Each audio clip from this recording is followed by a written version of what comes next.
যৌবনের এই সময়টা এটা মানুষকে নানাভাবে অহংকারী করে তোলে, দাম্ভিক করে তোলে। বিশেষ করে যখন 2-4-5 জন বন্ধু বান্ধব একসাথে রাস্তাঘাটে চলে, তখন ধরাকে সরাই মনে হয়, তখন পাটা মাটিতে চড়ে না, মনে হয় উড়ে, ঠিক না? একা যখন হোটেলে যান, বিড়ালের মতো চুপচাপ ভদ্র ছেলের মতো, ইনোসেন্ট ছেলের মতো বলেন, কাকা 1 কাপ চা হবে?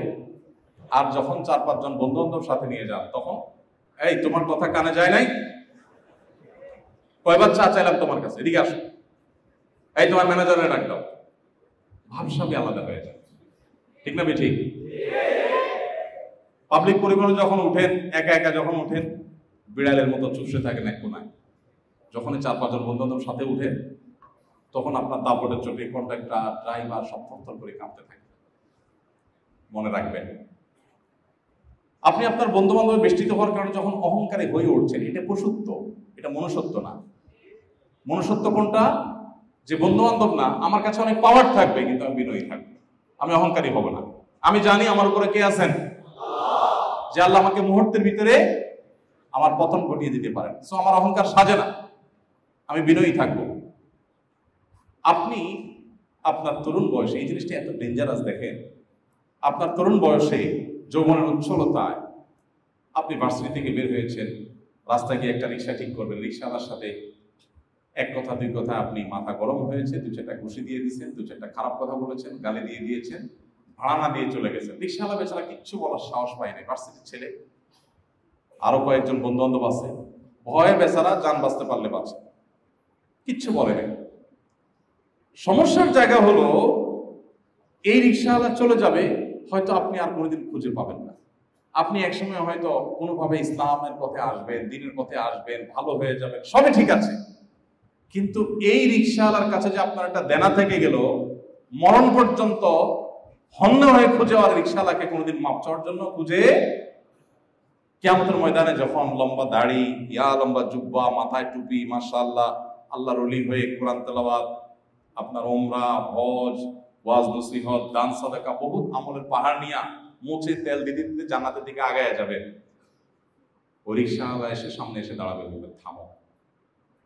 ওই যে গালি দিয়েছিল অন্যায় ভাবে, গায়ের জোরে, কিচ্ছু বলতে পারি নাই, আল্লাহ করবো, আল্লাহ আমি আজকে বিচার চাই। আল্লাহ রাব্বুল আলামিন সেদিন আপনাকে ওখানে থামিয়ে দিয়ে বিচার করবেন। নবী করিম সাল্লাল্লাহু আলাইহি ওয়াসাল্লাম বলেছেন, আতাদরুনা মানিল মুফলিস, তোমরা কি জানো সবচেয়ে হতদরিদ্র কি? সাহাবীরা বলেছেন, ইয়া রাসূলুল্লাহ, আল মুফলিসু ফিনা মাল্লা দিনার লাহু ওয়ালা দিরহামা, যার টাকা পয়সা নাই সেই তো গরিব, এই তো আমরা জানি। নবী সাল্লাল্লাহু আলাইহি ওয়াসাল্লাম বলেছেন, না, আরে না, এই গরিবের কথা বলছি না, এই গরিব আসল গরিব না, টাকা পয়সা নাই তো কি হয়েছে, এক সময় হবে। এটা চূড়ান্ত কোনো গরিব হওয়ার ব্যাপার না, বা হতদরিদ্র হওয়ার ব্যাপার না। তাহলে আসল হতদরিদ্র কে? নবী সাল্লাল্লাহু আলাইহি ওয়াসাল্লাম বলেছেন, আসল হতদরিদ্র হলো, আসল অভাবী এবং গরিব হলো সে, ভিখারি হলো সে, যে কিয়ামতের ময়দানে অনেক আমল নিয়ে গেছে, অনেক ভালো কাজ নিয়ে গেছে, অনেক ইসলামিক সম্মেলনে গিয়েছে, ওয়াজ মাহফিলে গিয়েছে, উলামাদের সোহবতে গিয়েছে, অনেক ভালো ভালো কাজ করেছে। এই ভালো কাজগুলো নিয়ে যাওয়ার পর এত পাওনাদার কিয়ামতের ময়দানে একত্র হয়েছে যে তার আমলগুলো, সেগুলোকে পাওনাদারদেরকে সেগুলোর সব দিতে দিতে তার আমল শেষ হয়ে গেছে, পাওনাদার তখনও শেষ হয় নাই। এবার পাওনাদারদের পাপের যে বোঝা, সেটা নিয়ে নিয়ে তাদের সাথে দেনা পরিশোধ করতে করতে পাপের বোঝা মাথায় নিয়ে জাহান্নামে চলে গেছে। সারা জীবন করেছে ভালো কাজ, কিন্তু গিয়েছে কোথায়? কেন? ওই যে মানুষের হক জীবনে নষ্ট করেছে। ভাইরা আমার, আমাদের সমাজে এই ভালো মানুষের বড় অভাব। নামাজের রোজাদার মানুষের অভাব তো আছেই, তার চাইতে বড় অভাব হলো উত্তম আচরণকারী মানুষের। এই জন্য যারা তরুণ আছেন, বেশিরভাগই তরুণ এখানে বসে, আপনাদের প্রতি আমার উদাত্ত আহ্বান থাকবে, খবরদার তারুণ্যের এই উচ্ছলতায় কারোর প্রতি কোনো অবিচার করবেন না। যদি কোনো কারণে হয়ে যায়, যখনই সম্বিত ফিরে পাবেন, দেরি না করে দ্রুততার সাথে তাকে সেটা নিষ্পত্তি করবেন, তার কাছে মাপ চাইবে। ঠিক আছে তো ইনশাআল্লাহ?